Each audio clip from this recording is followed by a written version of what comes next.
Hai semuanya, video kali ini saya akan mengajak kalian untuk melihat terowongan-terowongan di bulan yang dijelajahi China, hingga China bertujuan untuk membuat bunker di bawah tanah di bulan.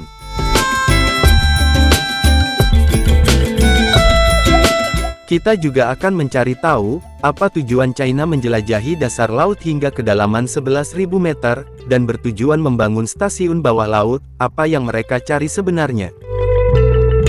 Selain misi China yang menjelajahi bulan dan lautan, kita juga akan melihat, bagaimana mega proyek Arab di tengah gurun, yang sedang berlangsung saat ini. Namun sebelum kita lanjut, bolehkah Mimin meminta sedikit bantuannya, untuk menekan tombol subscribe, dan like video ini. 15 tahun lalu sebuah wahana antariksa Jepang yang mengorbit bulan, menangkap sesuatu yang tidak biasa. Di antara kawah yang tak terhitung jumlahnya yang difoto ada satu yang menonjol. Ini bukanlah sebuah kawah melainkan sebuah lubang gelap, aneh, yang mengarah jauh ke dalam bagian dalam bulan. Sejak itu, pengorbit telah mengidentifikasi lebih dari 200 lubang serupa, masing-masing merupakan gerbang potensial menuju misteri di bawah permukaan bulan. Penemuan ini telah memicu kegembiraan global, karena dapat menjadi kunci untuk mengungkap masa lalu bulan, dan mungkin bahkan perannya dalam masa depan umat manusia. Tapi apa sebenarnya lubang-lubang ini? Mengapa mereka begitu penting, dan mengapa Cina bersiap untuk menjelajahinya? Meskipun mengalami kemunduran, China dengan cepat menjadi pemain utama di luar angkasa, dengan para taikonaut yang sedang mengerjakan stasiun luar angkasa mereka, Tiangong, dan berkat keberhasilan program bulan Chang'e, China kini menjadi pesaing serius dalam perlombaan luar angkasa global. Namun ambisi China lebih dari sekedar menyentuh bulan.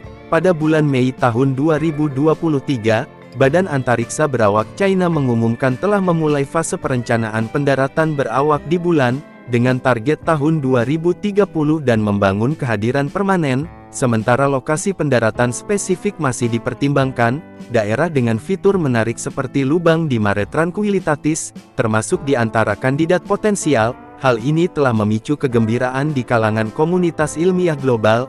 Namun apa yang membuat lubang-lubang ini begitu istimewa? Mengapa Cina mempertimbangkan untuk mengirim manusia ke wilayah kosong yang aneh ini? Dari kejauhan ini mungkin tampak seperti kawah bulan, yang terbentuk akibat tumbukan meteor selama beberapa miliar tahun terakhir. Namun yang diyakini para ilmuwan adalah, bahwa lubang-lubang ini merupakan bagian dari tabung lava purba, yang runtuh miliaran tahun lalu.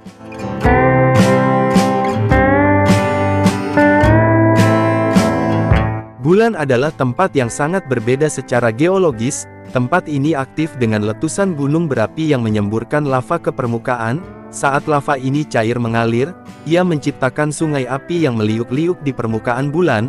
Lapisan luar sungai-sungai ini mendingin dan mengeras terlebih dahulu, sehingga terbentuklah semacam kerak. Namun di bawah kerak itu, lava terus mengalir mengukir saluran bawah tanah yang luas. Seiring dengan melambatnya aktivitas gunung berapi dan berhentinya aliran lava, saluran-saluran tersebut terkuras meninggalkan terowongan-terowongan berlubang. Para ilmuwan menyebut terowongan ini sebagai tabung lava. Di bumi kita dapat menemukan contoh tabung lava di tempat-tempat seperti Hawaii dan Islandia. Beberapa di antaranya lebarnya beberapa puluh kaki, dan cukup besar untuk dilalui dengan berjalan kaki. Terowongan lava terpanjang yang diketahui di bumi membentang lebih dari 40 mil atau 65 km.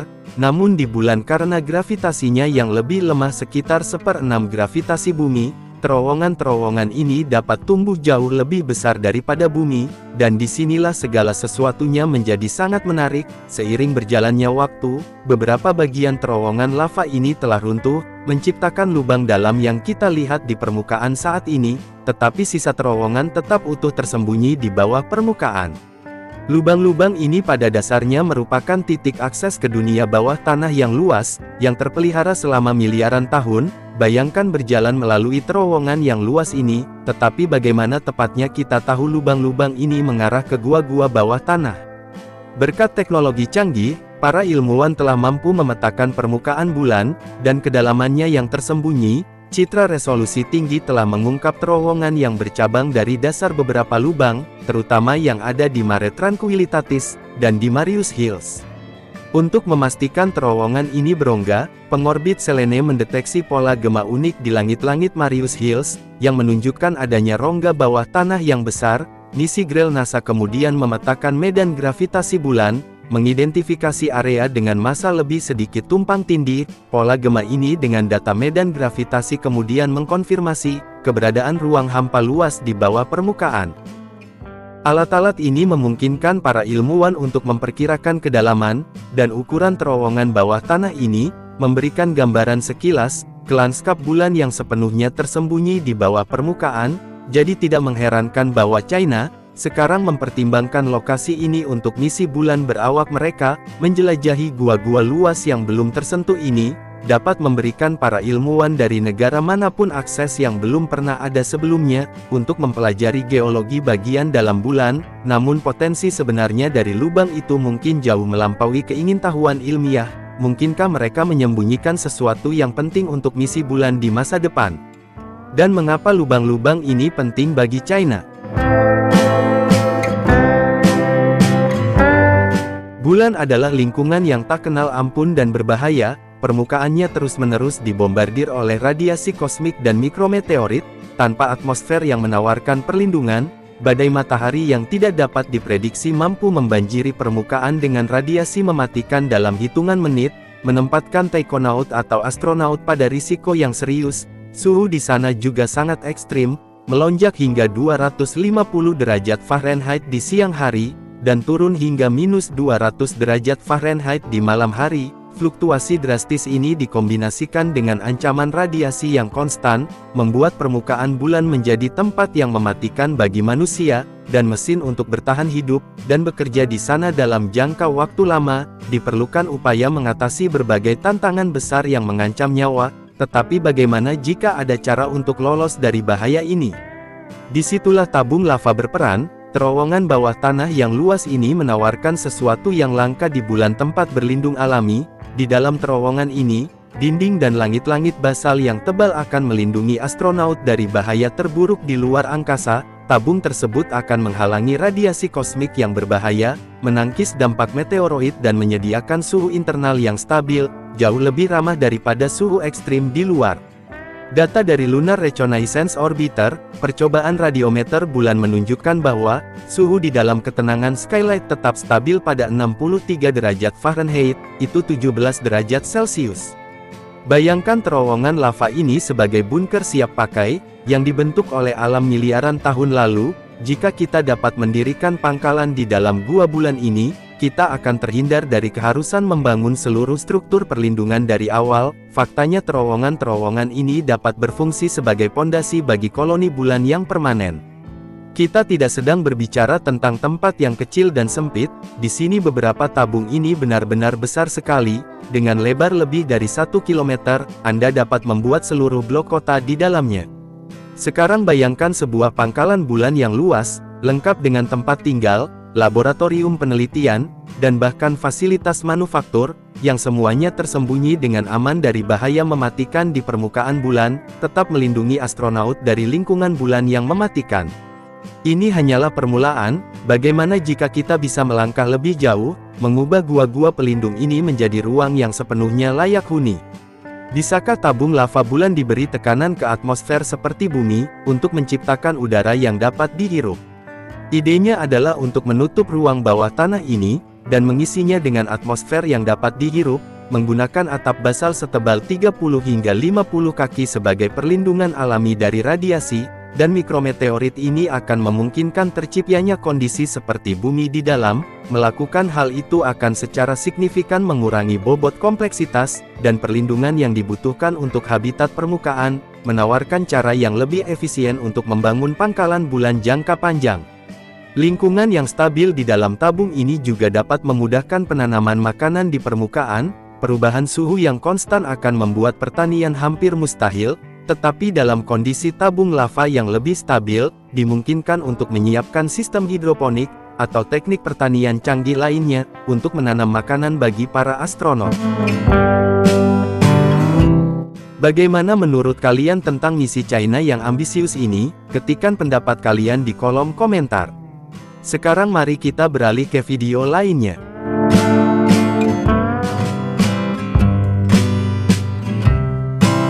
Ini adalah tempat terdalam di bumi, hampir 11.000 meter ke bawah, tidak ada sinar matahari, tekanan yang menghancurkan, dan kita hampir tidak tahu apapun tentangnya.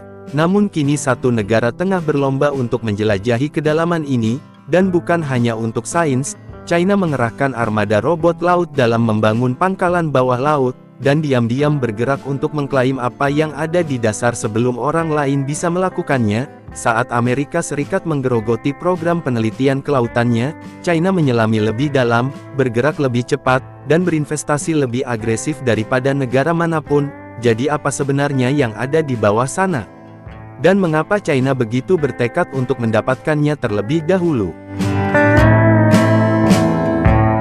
Sekarang mari kita lihat bagaimana China beralih dari satu penyelaman laut dalam, ke sesuatu yang jauh lebih ambisius. Pada tahun 2020, China mengirim tim yang terdiri dari 3 orang ke dasar laut, dengan kapal selam bernama Fendu. Itu adalah penyelaman terdalam yang pernah mereka lakukan, namun inilah yang membuat usaha mereka berbeda. Mereka tidak berhenti, mereka menggandakannya setiap kapal selam baru lebih kecil, lebih canggih, dan dirancang untuk kembali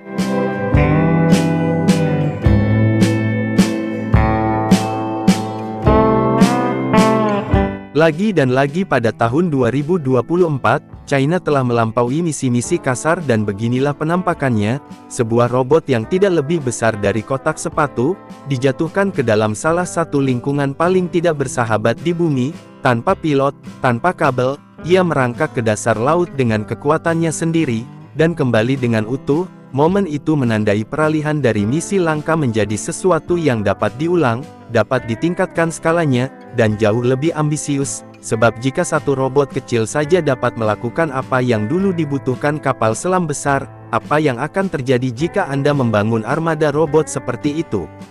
Fendu bukanlah akhir, itu adalah awal dari sesuatu yang lebih besar. China sedang mengembangkan generasi baru robot laut dalam, mesin otonom kecil yang meluncur, merangkak atau melenturkan diri di kedalaman, dibuat untuk tugas yang berbeda-beda. Mereka bekerja sama dalam armada menempuh jarak yang lebih jauh, lebih sering dan dengan biaya yang jauh lebih murah dibandingkan kapal selam mentah. Jadi apa yang ingin mereka temukan? Laut dalam menyimpan lebih dari sekedar makhluk aneh, dan tekanan ekstrim ini adalah laut yang dingin, tempat metana dan hidrogen sulfida merembes dari bawah dasar laut. Mungkin kelihatannya tidak banyak, tetapi gas-gas ini memberi makan seluruh ekosistem otot kerang, dan cacing tabung yang bertahan hidup tanpa sinar matahari, melainkan hidup dari energi kimia. Mengapa hal ini penting bagi China? Karena rembesan dingin lebih dari sekedar oasis laut dalam yang aneh, mereka adalah tempat uji coba alami. Mereka menunjukkan bagaimana kehidupan berkembang pesat dalam kondisi ekstrim. Mereka menawarkan model untuk sistem energi masa depan, dan mereka menyerupai lingkungan. Sekarang lihat ini, apa yang tampak seperti salju beku yang memadati dasar laut, sebenarnya adalah sesuatu yang jauh lebih tidak biasa. Hidrat metana atau es api, terbentuk ketika gas metana terperangkap di dalam kurungan es di bawah tekanan tinggi pada suhu dingin, dan ya, jika Anda menyalakannya, ia akan terbakar. Para ilmuwan mempelajarinya sebagai sumber bahan bakar potensial, tetapi mengekstraknya beresiko, mengganggu dasar laut, terlalu banyak dapat memicu tanah longsor bawah laut, atau melepaskan sejumlah besar metana gas rumah kaca yang kuat ke dalam laut dan atmosfer. Fakta bahwa kita melihat ini di kedalaman, ini menunjukkan seberapa jauh eksplorasi laut dalam telah berkembang, dan itu menimbulkan pertanyaan berikutnya, sumber daya apa lagi yang mungkin terkubur di sini? Lihatlah batu-batu bulat dan bergelombang yang tersebar di dasar laut. Anda sedang melihat modul polimetalik, batu-batu kecil seperti kentang yang berada di dasar laut. Di dalamnya mengandung logam berharga seperti kobalt, nikel, tembaga, dan mangan. Logam-logam ini penting untuk membangun baterai kendaraan listrik, dan sistem energi terbarukan, dan beginilah cara pengumpulannya. Sebuah kapal permukaan menurunkan kendaraan penambangan robotik ke dasar laut. Kendaraan itu merayap di dasar, menyekop lapisan sedimen teratas beserta bintil-bintilnya. Segala sesuatu yang terkumpul dipompa kembali melalui pipa ke kapal.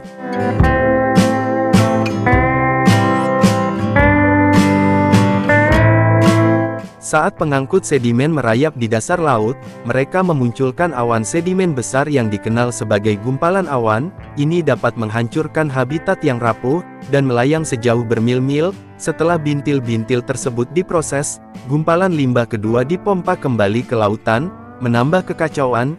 Jika hal ini terjadi sebelum kita memahami dampak jangka panjangnya, kerusakannya mungkin tidak dapat dipulihkan. Beberapa ilmuwan memperingatkan bahwa dasar laut bisa memakan waktu berabad-abad untuk pulih, jika memang bisa pulih dan tanpa adanya konsensus yang jelas tentang cara mengelola limbah, atau di mana membuangnya. Satu hal menjadi jelas, kita terjun langsung tanpa mengetahui gambaran lengkap tentang biayanya. Banyak ahli biologi kelautan sangat peduli terhadap penambangan laut dalam. Secara keseluruhan ekosistem tersebut lambat pulih dan sangat rapuh, mengganggu mereka dapat memusnahkan spesies yang belum kita temukan, dan menghancurkan habitat yang membutuhkan waktu jutaan tahun untuk terbentuk. Semua ini bintil-bintil rembesan dan alat untuk menjangkaunya, memperjelas satu hal, laut dalam yang ekstrim tidak lagi berada di luar jangkauan. Bumi ini kaya akan sumber daya, dan semakin mudah diakses setiap harinya. Namun jika laut dalam menjadi perbatasan sumber daya berikutnya, siapa yang memutuskan bagaimana laut tersebut digunakan atau dilindungi? Saat ini regulasi masih minim, dan ambisi mengalahkan pengawasan. China melihat celah itu. Mereka tidak hanya mengamati atau bereksperimen, mereka bersiap untuk mengekstraksi, mengklaim, mengamankan apa yang ada di sini sebelum orang lain melakukannya. Mereka berinvestasi dalam kehadiran jangka panjang. Saat ini mereka berencana membangun pangkalan permanen, sedalam 2000 meter di bawah air, yang dirancang agar 6 ilmuwan dapat tinggal dan bekerja hingga 30 hari dalam satu waktu. Itu seperti stasiun luar angkasa tetapi di dasar laut, dan itu memberi China sesuatu yang bahkan lebih berharga daripada mineral.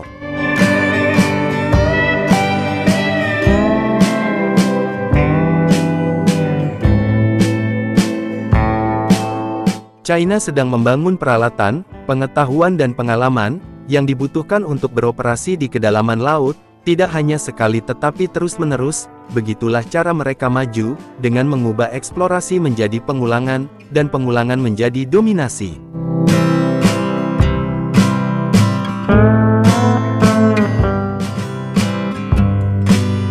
Proyek konstruksi terbesar di seluruh dunia, kini mulai terbentuk. Inilah The Line milik Arab Saudi. Sejak diumumkan kembali pada tahun 2021, banyak yang mempertanyakan apakah sesuatu sebesar ini benar-benar dapat dibangun. Sebuah kota yang tingginya 500 meter dan membentang sepanjang 170 km melintasi gurun.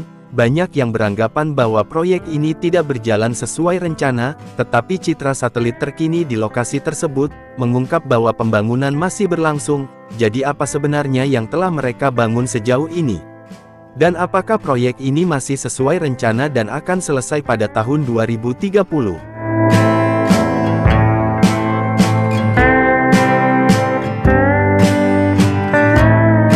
The Line merupakan proyek terbesar dan paling ambisius di seluruh dunia, kota linear besar yang direncanakan setinggi 500 meter, dan membentang sepanjang 170 km melintasi gurun Saudi.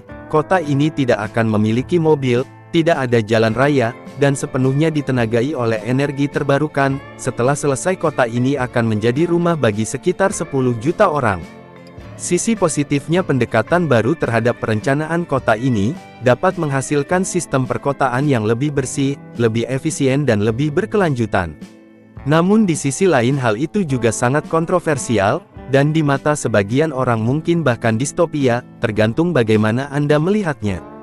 Lini ini merupakan bagian dari neon megaproyek, yang bahkan lebih besar yang menjadi berita utama di seluruh dunia, karena rencananya yang futuristik dan terkadang benar-benar gila. Hal inilah yang telah menarik seluruh perhatian global, entah ke arah yang lebih baik atau ke arah yang lebih buruk. Ketika proyek ini pertama kali diumumkan pada tahun 2021, kedengarannya terlalu gila untuk menjadi kenyataan, dan sejujurnya bahkan hingga hari ini, hal itu masih terdengar sama gilanya seperti 4 tahun lalu. Banyak orang mengira kalimat itu tidak akan pernah melampaui render, dan video viral yang beredar daring.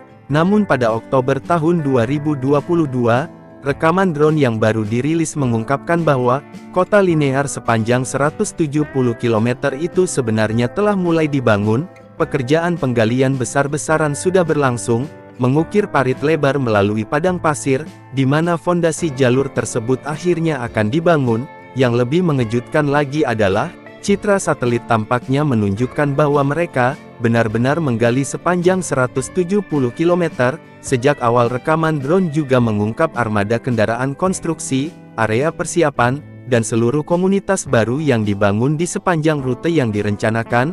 Perkembangan ini merupakan tanda nyata pertama bahwa Arab Saudi serius ingin mewujudkan visi berani mereka menjadi kenyataan. Namun pada tahun 2024, rumor mulai beredar bahwa skala antrean akan dikurangi secara drastis. Namun pembaruan terkini ada banyak perkembangan baru seputar proyek kontroversial ini. Jadi apa yang sebenarnya terjadi pada proyek tersebut? Dan apakah proyek itu masih berjalan? Kita akan menelusurinya dalam video ini. Kepergian mendadak CEO Lama Neon. Menurut sebuah artikel di Wall Street Journal, alasan keluarnya secara tiba-tiba ini tidak diketahui. Neon sendiri juga tidak memberikan penjelasan apapun mengenai perubahan mendadak itu. Sekitar waktu ini, dua peran senior lainnya dalam proyek tersebut juga tiba-tiba digantikan tanpa penjelasan yang jelas kepada publik. Sekarang ini hanya spekulasi kami, tetapi perubahan tak terduga ini mungkin ada kaitannya dengan penurunan skala proyek. Pada titik ini sebagian besar NAM sudah jauh melebihi anggaran, dan jauh tertinggal dari jadwal. Arab Saudi harus membuat beberapa perubahan besar jika mereka ingin memiliki harapan untuk menyelesaikan proyek besar mereka. Karena itu mereka memutuskan untuk mengganti CEO lama dengan seseorang yang mengelola dana, yang membiayai seluruh mega proyek Neon, seseorang yang sudah sangat akrab dengan sisi keuangan proyek. Pemfokusan ulang ini kemungkinan besar menyebabkan pengurangan ukuran jalur. Pejabat NAM mungkin menyadari bahwa rencana awal terlalu mahal dan tidak realistis, meskipun mereka kemudian mengklarifikasi perubahan tersebut dengan menyatakan bahwa ini sebenarnya adalah rencana mereka selama ini. Menurut mereka rencananya adalah membangun jalur tersebut, modul demi modul selama beberapa dekade. Kebenaran pada pernyataan itu secara finansial dan logistik, mustahil untuk membangun seluruh jalur sepanjang 170 km itu pada tahun 2030, dan para pengembangnya mungkin sudah mengetahui hal itu sejak awal. Jelas bahwa meskipun dana investasi publik memiliki kantong yang sangat dalam, itu masih belum cukup untuk merampungkan jalur dan sisa Neon, sebagaimana yang direncanakan semula, dan sejujurnya hal itu mungkin tidak akan pernah terjadi, karena perkiraan biaya untuk membangun seluruh Neon pada tahap akhirnya, kini telah meroket hingga 8,8 triliun dolar. Ya, kalian tidak salah dengar, 8,8 triliun dolar, jumlah itu lebih dari 8 kali lipat PDB keseluruhan Arab Saudi. Saya pikir cukup aman untuk mengatakan bahwa rencana awal untuk jalur tersebut, mungkin tidak akan selesai dalam waktu dekat.